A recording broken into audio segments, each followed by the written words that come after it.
The views and opinions expressed in this podcast are simply that, opinions. All are presumed innocent until proven otherwise in a court of law. Sensitive topics are discussed. Discretion is advised.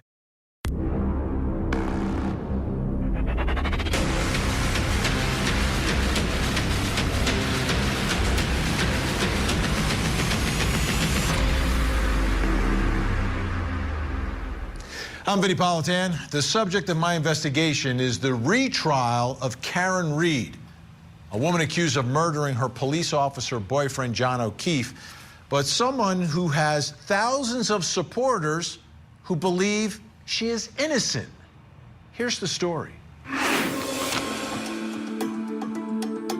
A blizzard was heading towards the greater Boston area, but before the storm, Boston police officer John O'Keefe met his girlfriend, college professor Karen Reed, at a local bar in downtown Canton. At the end of the night, they were invited to an after party at another officer's home. Karen drove to that house, but she never got out of the car. John did. The next morning, John O'Keefe was found dead on the front lawn of that home. The question is, how did he die? Prosecutors say Karen Reed intentionally struck him with her car and murdered him. The defense says John went inside the home and something happened. He was killed and placed onto the front yard by people at that after party. In the spring of 2024, the jury could not come to a unanimous verdict, and now Karen Reed will be tried again. But before the trial, both sides are battling it out inside the courtroom. We're getting some new information that's been revealed in some court filings in this case as both sides amp up to get ready for this big retrial that, of course, you'll see on court TV. And part of it involves Brian Higgins, an ATF special agent. He testified in the first case, but we're learning a little bit more information. Brian Higgins is someone who Karen Reed shared a kiss with at a time when she was dating John O'Keefe. Brian Higgins is someone who knows everyone, who was at the after party, and was also the subject of someone that the defense was pointing the finger at being part of what they say really happened to John O'Keefe that night. Let's take a look at some of his testimony from the trial. Now, you leave the residence of 34 Fairview, and where did you go from there? I went back to the Canton Police. And why was it that you went back to the Canton Police Station? Well, we had traveled down for the services for those police officers, and we anticipated staying the following day. I think I had said that we left a day earlier. So I had left a key to the surveillance vehicle on top of my desk so that somebody could move the vehicle, because a lot of times Chief Berkowitz would get after me. As a courtesy, I was parking vehicles there, sometimes my personal, but primarily my work vehicles. And one thing he asked me, just leave the vehicles in the middle of the parking lot so that snow could be cleared. So the reason for heading back there was to move those vehicles, because if I didn't do it then, I would have had to get up early and do it. And I also know they plow through the night, so that would be the reason for heading back. You had an initial interview with Massachusetts State Police on February 3rd, 2022. Yes. Correct? And you indicated during the course of that interview, which was just a couple of days, 5 days, after the events in question, that you left Brian Albert's house, went to Canton PD to, quote, fulfill some administrative obligations, end quote, correct? You later said, when you testified in front of the grand jury on April 28th, that you went to Canton PD to do, quote, administrative work, correct? Yes. You never mentioned... I said administrative things. You said administrative work was your testimony in your transcript. I believe it was things, but okay. Okay. Can we agree, Mr. Higgins, that you didn't mention anything about moving cars around, correct? Well, that would be administrative. Mr. Higgins, you weren't actually at Canton PD to do administrative work at 1:30 in the morning, were you? I was moving the vehicles. I'm sure it's on video. All right, you heard that last part. I'm sure it's on video. So again, the defense is insinuating that he went back for some other reason to go back to the Canton Police Department. He's an ATF agent, but he works out of the local police department, so he knows all the local cops. So take a look at this. This is from a defense filing. Post-trial on October 10th, 2024, the Commonwealth again provided new surveillance footage. So new videos being given to the defense. This is after the trial in October. The footage shows Brian Higgins arrive in the parking lot of the Canton Police Department at 1:26 a.m., enter the police department, and speak to some unidentified individual or individuals on the phone as he is leaving the Canton Police Department between 1:34:52 seconds and 1:34:56 seconds. So what's going on here? Like, he said he went there to move the cars. He said there's video, you'll see it. So I guess they got the video. But on the video, he's on the phone. He's on the phone at 1:34, which brings us to the first question in our investigation. Who was Brian Higgins talking to at 1:34 a.m.? Fair question. It's a fair question. He was at the after party. He knows John O'Keefe. He knows Karen Reed. He was a witness in the case. Nothing was mentioned about a phone call during the trial, though. I don't think. I don't recall it. Well, let's help figure this out with our trial insiders. Joining me, Karen Reed, supporter and creator of the Justice for Officer John O'Keefe and Karen Reed Facebook page, Nick Rocco, and the creator behind the Yellow Cottage Tales YouTube channel, Kevin Lenahan. Thank you both for being here. All right, Nick, do you have any idea who Brian Higgins was talking to at 1:34 in the morning at the Canton PD? If I had to take a guess who he was on the phone with, it would be one of three people, either Brian Albert, Chief Berkowitz, or Kevin Albert. And the reason why I would say that is because in his testimony, he stated that he left 34 Fairview around 1 in the morning. Now, we know he arrived at 1:26, and it does not take 26 minutes, even in the snow, to get from 34 Fairview to the Canton Police Department. So that would only insinuate he left 34 Fairview a little later than 1 in the morning.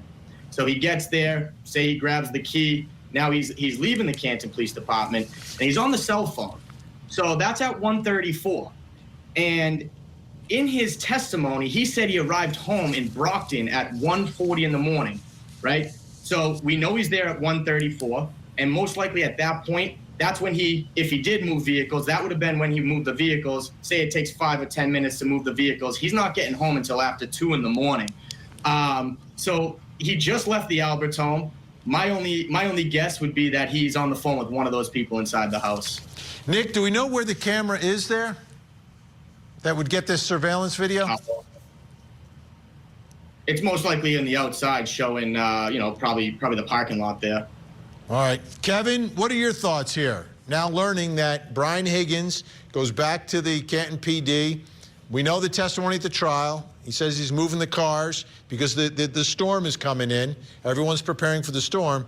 But he's on the phone at 1:34 a.m. Who could he be talking to? Well, so one thing that we do know with something close to certainty is that he was not talking to any of the witnesses or any of the people that Nick just mentioned.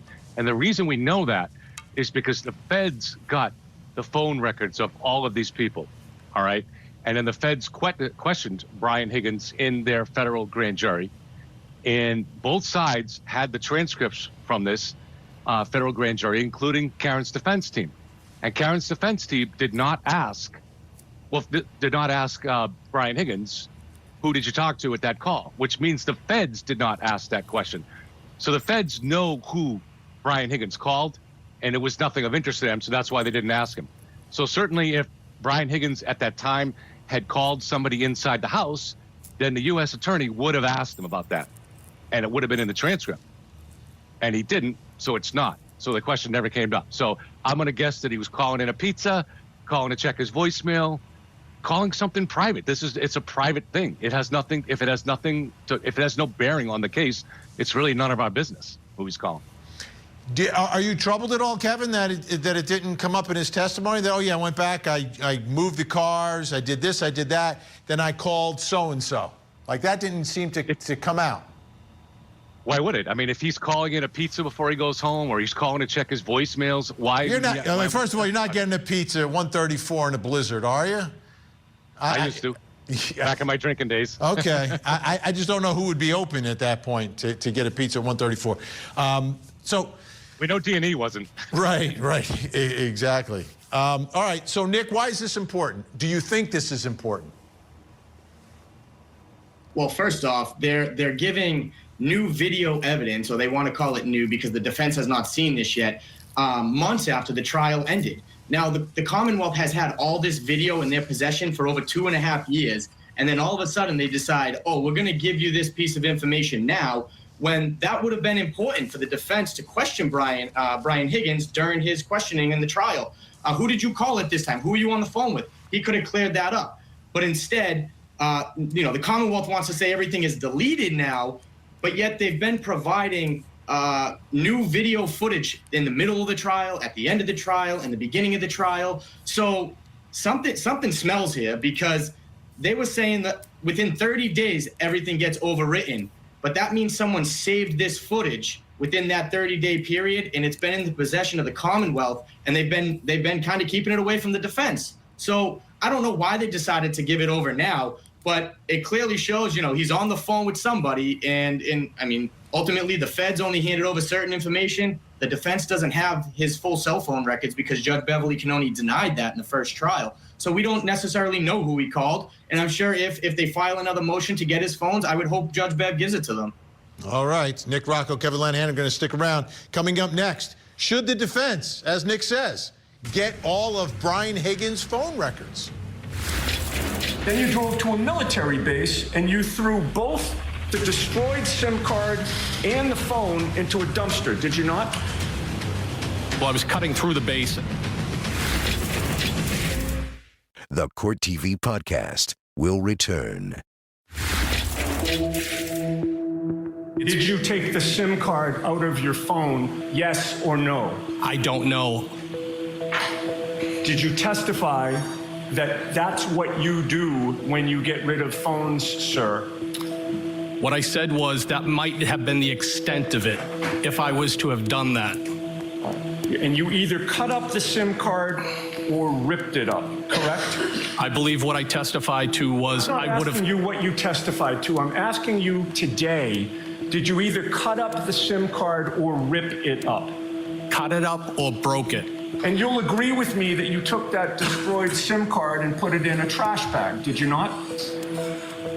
I believe it went in a trash bag, yes. Then you drove to a military base and you threw both the destroyed SIM card and the phone into a dumpster, did you not? Well, I was cutting through the base, and I believe how I testified Did you drive was... to a military base, sir? I was cutting through a base, yes. Did you drive to it? Yes, sir. And then you put both the destroyed SIM card and the phone itself, which were in a trash bag, into a dumpster on that military base, did you not? I believe that's what I did, yes. Okay. When that happened during the trial, we heard all this testimony about what Brian Higgins did with his phone, and you have to look at it and say, why would you do that? It just seems suspicious that you're like destroying your phone and ripping up the SIM card and driving somewhere to get rid of it.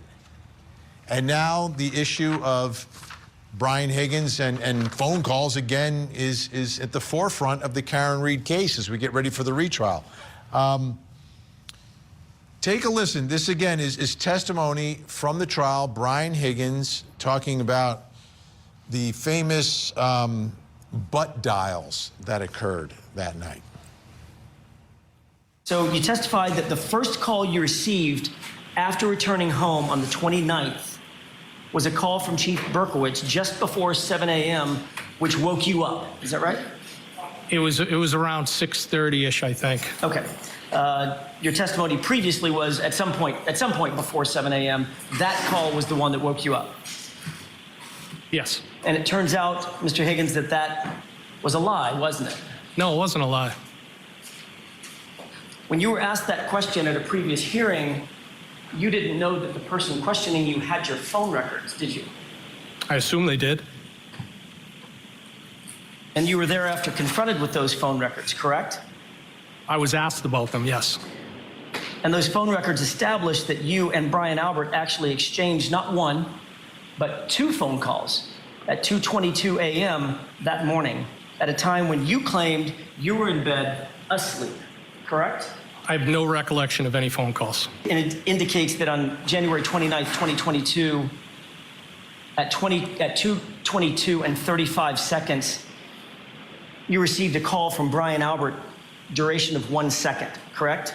Yes. In other words, Brian Albert called you at 2:22 and 35 seconds, but it looks like you missed the call, correct? I see the 1 second call, yes. There's a second call just below that. On the same date at 2:22 and 52 seconds from you to Brian Albert. Do you see that one? Yes. And the duration of that call is 22 seconds, correct? I see that, yes. So 17 seconds after you missed a call, according to these records, from Brian Albert, you called him back, and there was a call lasting 22 seconds. Is that right? That's what the records say. That's what the records say, but he says he has no recollection of it. And during the course of the trial, it played out that this was like the double butt dial back and forth at 2:22 in the morning, the night that John O'Keefe died. Now we're talking about another call that was made before that at 1:34. And we don't know who he was calling or got called by at 1:34 in the morning, which brings us to the next question in our investigation. Should the defense get all of Brian Higgins' phone records for once and for all, just to put it to sleep? The defense tried to get it in the first trial. They didn't get them. But now there's evidence of him on the phone at 1:34 that didn't come up in testimony. So should they get it? Joining me, great attorneys, Massachusetts criminal defense attorney Joseph Krowski Jr. and trial attorney who served as special counsel to Johnny Depp in his defamation case, Wayne Dennison, is with us. Great to have you both here. Joseph, your thoughts. Should the defense get all of Higgins' records now? So it's interesting. This new laser focus on Higgins is kind of coinciding with what's going on in the trial. As you know, there's a hearing Friday related to the search that Jennifer McCabe purportedly made at 2:27 a.m. That search essentially has been invalidated, and that was the linchpin of the conspiracy theory. That kind of coincides with Karen Reed herself, who's a very active participant in her own defense, saying they were going to retool the defense for the second trial. She said that publicly approximately a month ago coming out of court, and it seems to be the retooling is now to focus on Brian Higgins. Look, they only get it if they can make a showing that it's relevant. The mere fact that someone makes a phone call or uses their phone is not necessarily relevant as applied to the Rule 17 standards in Massachusetts.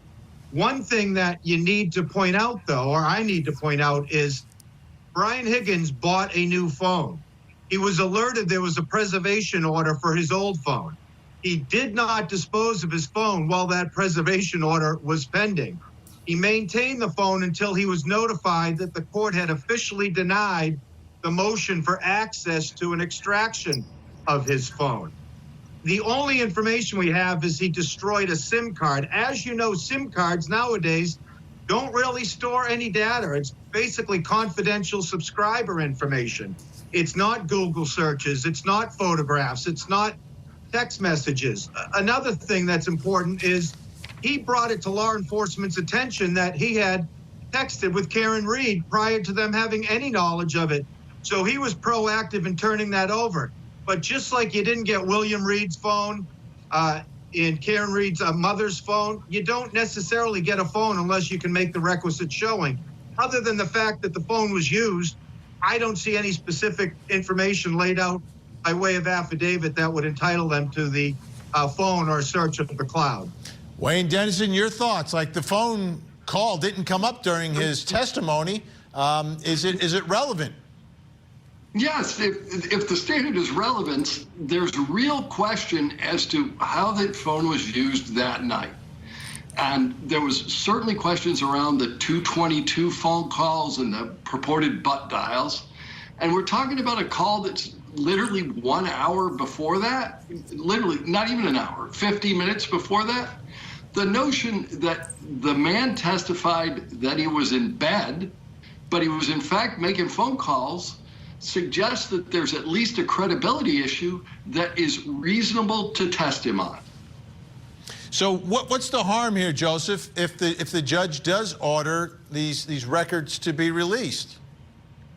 Well, I don't think there was any testimony that he was asleep or home at 1:34 in the morning.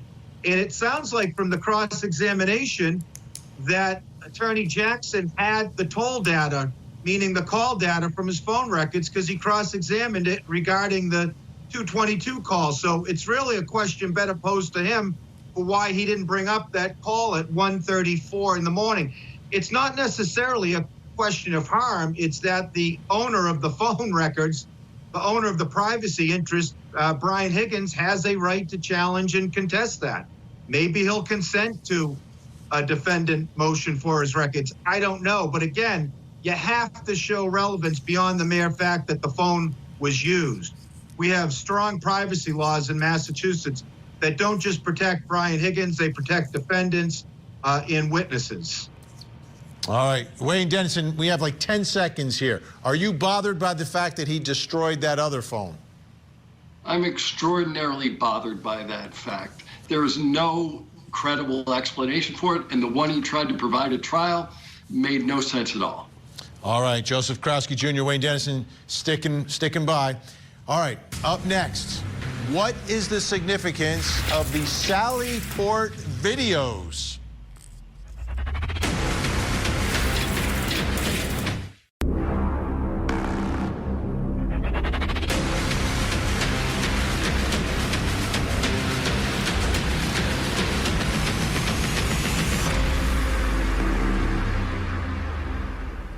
I'm Vinnie Politan. We continue our investigation of the Karen Reed retrial.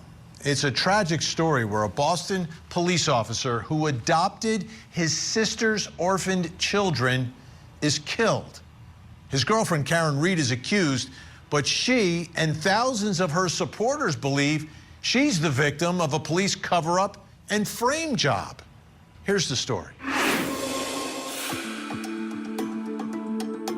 Karen Reed stood on the steps of the courthouse in Dedham, Massachusetts, and proclaimed her innocence, telling the world she was not guilty and did not murder her boyfriend, Boston police officer John O'Keefe. And as Karen proclaimed her innocence, she also pointed the finger at the people she believed were responsible for the murder, people who she claimed were framing her for taking the life of John O'Keefe. Then, a local blogger and influencer named Turtle Boy picked up the story, believing Karen was framed by dirty cops. Then Turtle Boy's followers started showing up at the courthouse, making allegations of a conspiracy and a cover-up. Things got personal. It divided the community. Then finally, the trial happened. 9 weeks of testimony and evidence meant to clear things up and show the truth to the jury. But in the end, the jury was as divided as the community, and they deadlocked. Now a retrial has been scheduled, and both sides are fighting it out in court as they prepare for round 2 of this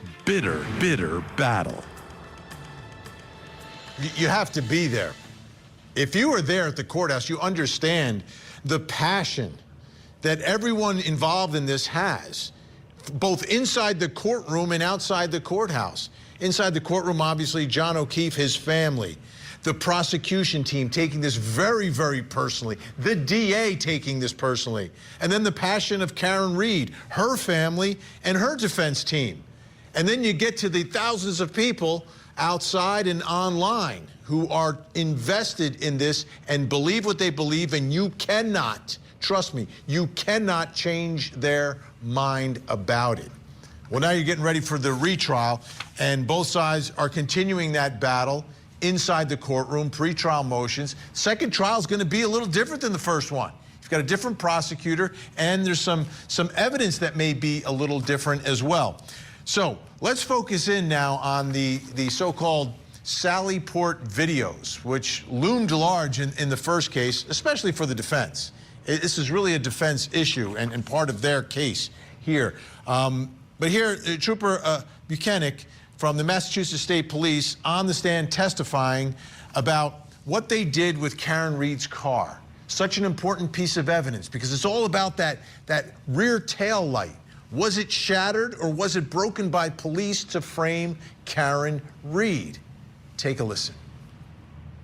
This video captures the vehicle being moved into position to be loaded up onto the flatbed for transport from the scene. Gentlemen, if you could play for me.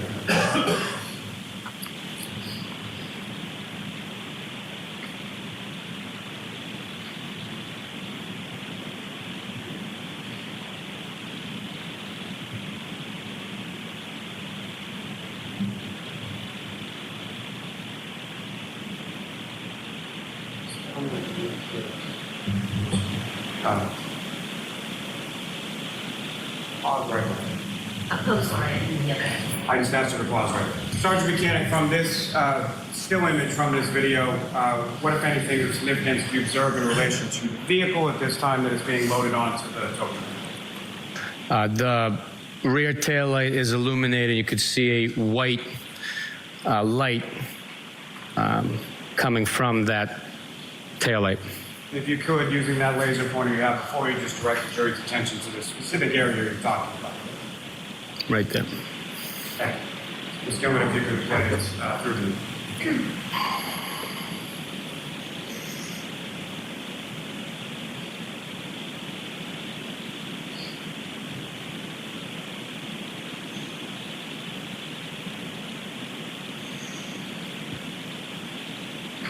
Once we left the residence in Dighton, we proceeded following the tow truck back to the Canton Police Department. And was there anywhere else that either you or the tow truck went between Dighton and the Canton Police Department? No, sir. And when you say we, it's yourself and Trooper Proctor, is that correct? That's correct. Now, once you arrived at the Canton Police Department, where did the vehicle go? The vehicle was unloaded and put into a heated sally port located at the Canton Police Department. And in reference to the Canton Police Department and putting it in the sally port, why was it that it was taken to that location? It's a location that serves as a storage for a vehicle that would suffice for the size of the vehicle. The location is, as it related to the crime that took place was investigated, was in that town. So we utilized their facility. It was also a heated facility to help melt the snow that had been accumulating on the vehicle. And Sergeant, as far as the condition of the vehicle as you observe it in this sort of pause still shot of the video, is that a fair and accurate portrayal of the condition as far as the snow or ice or anything you observe on that vehicle when it came into the Sally Port garage? Yes, it is. So there you saw at the end the video from the Sally Port at the Canton PD. During the trial, this became another one of those huge moments, which brings us to the next question in our investigation, which is, what is the significance of the Sally Port videos? Why is it important? Why is it important? What story do the videos tell? Joining me, Karen Reed supporter, creator of the Justice for Officer John O'Keefe and Karen Reed Facebook page, Nick Rocco, and the creator of the Yellow Cottage Tales YouTube channel, Kevin Lenahan, is with us. This was a big moment. I want to play one of those big parts of the big moment involving these videos before we start talking about it. This is on the cross-examination of the same trooper.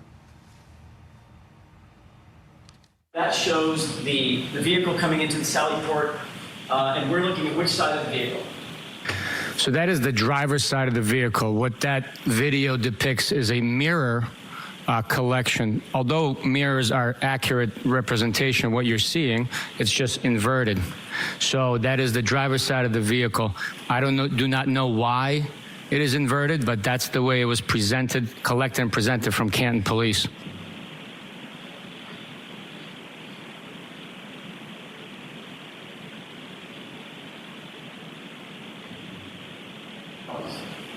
Do you see the person toward the back of the vehicle walking toward the opposite side of the SUV? I do. What area does he appear to be going to? He appears to be going towards the rear passenger side of the vehicle, although it does not appear so because the video is inverted, a mirror image. That's where he's going. And you testified that it was reflective of your observations of what was happening in that Sally Port that evening, correct? I testified that this is a accurate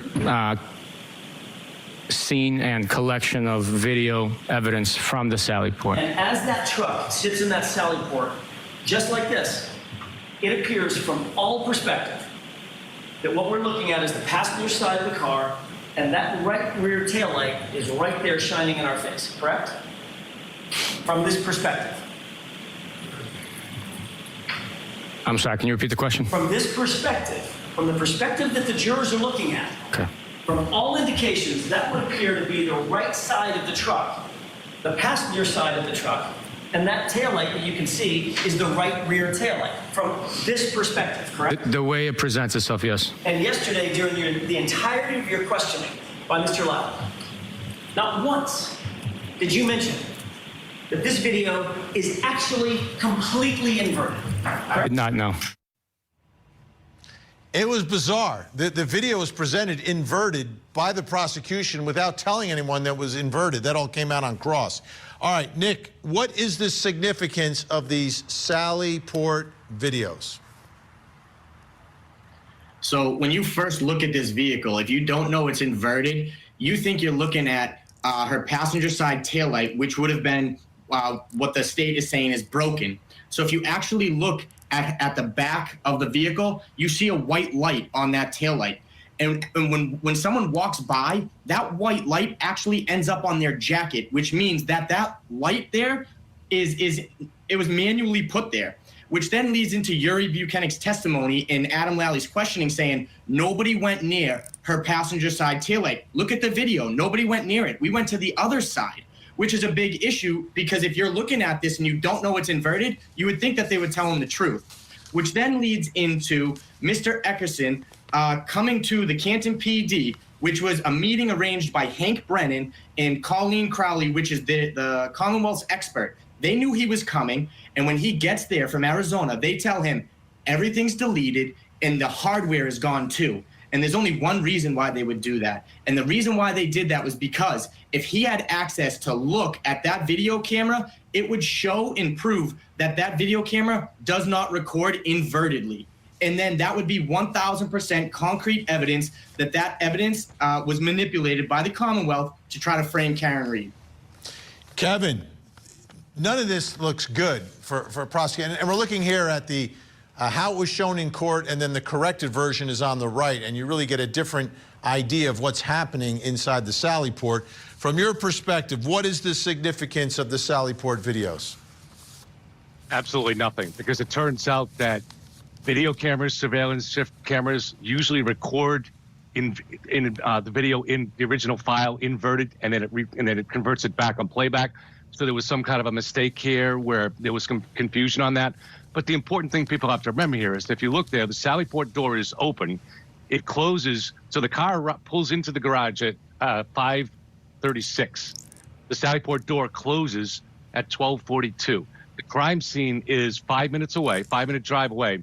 And I sent you guys a picture if you have it, but you can see the CERT team, 7-man CERT team, digging at the crime scene, which is about the size of 2 parking spaces. It's a very small area.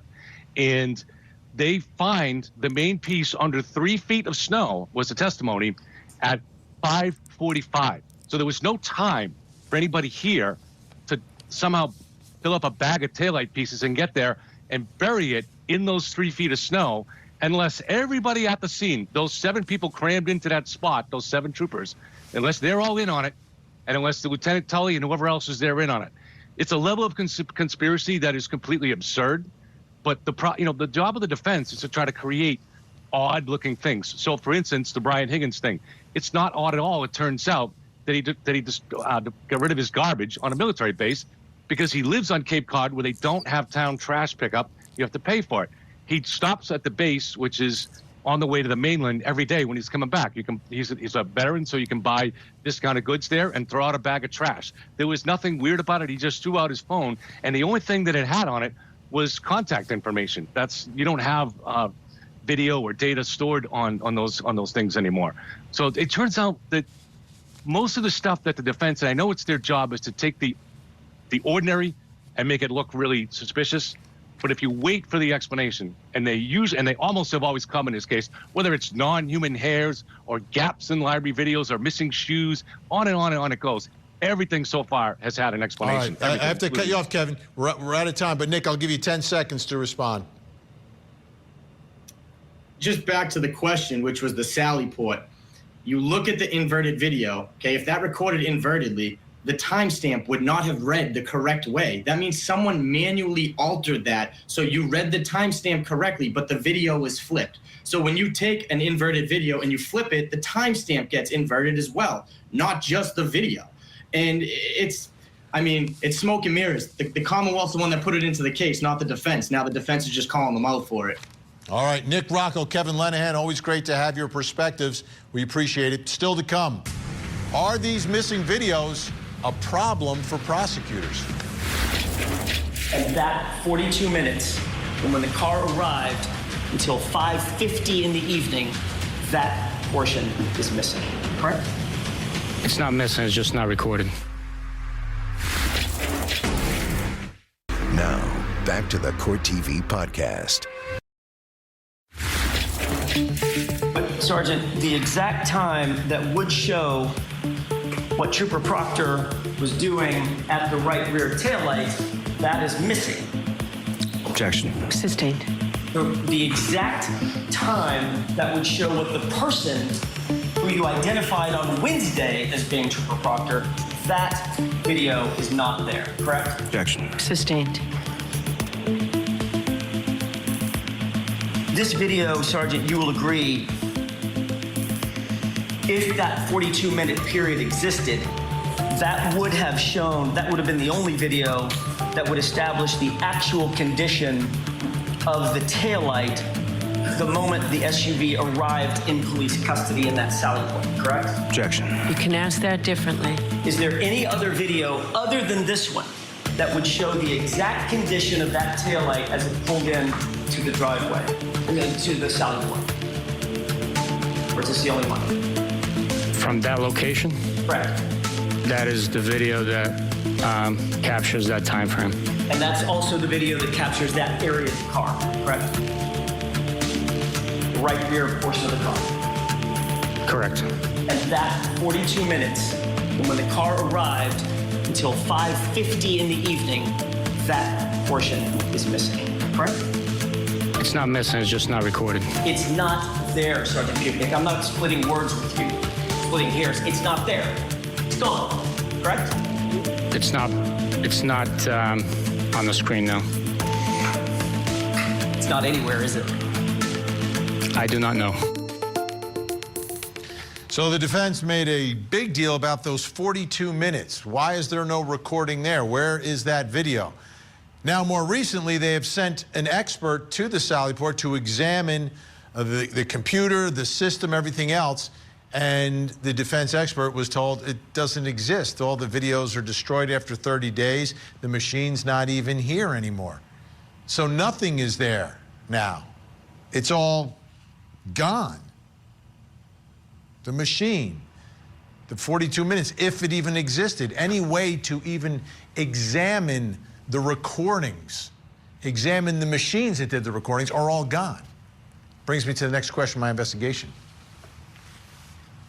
Are the missing videos a problem for prosecutors? Joining me, Massachusetts criminal defense attorney, he's a good one, Joseph Krowski Jr. And you remember him very well, trial attorney who served as special trial counsel to Johnny Depp in his defamation case. Wayne Dennison is with us. All right, Joseph, is this a problem for prosecutors? All this stuff is gone? No, I think it might be a problem for counsel for the defendant. You got to remember, the date of alleged offense here is January 29th, 2022. The way discovery works, right, is the Commonwealth reaches out, gets whatever they have in their custody and control, and they copy it and they provide it to counsel for the defendant. So it's not that all of the video is missing. It looks like what the prosecutor had in his or her possession and thought was germane to the case they turned over.